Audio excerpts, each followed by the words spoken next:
central Warwick County in southwestern Indiana, Spencer County in southwestern Indiana, until 3 p.m.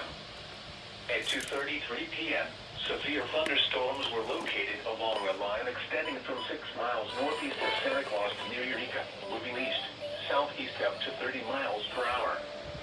Expected hazards include 60 miles per hour wind gusts. This is a radar-indicated threat. The following impacts are expected. Expect damage to roofs, siding, and trees. Locations impacted include Boonville, Newburgh, Rockport, Dale, Grandview, Santa Claus, Eureka, Chrisney, Tennyson, and Gentryville. This includes Interstate 64 in Indiana between mile markers 55 and 60.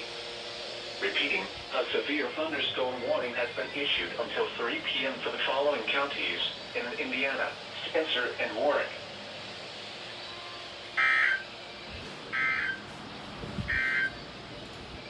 Significant weather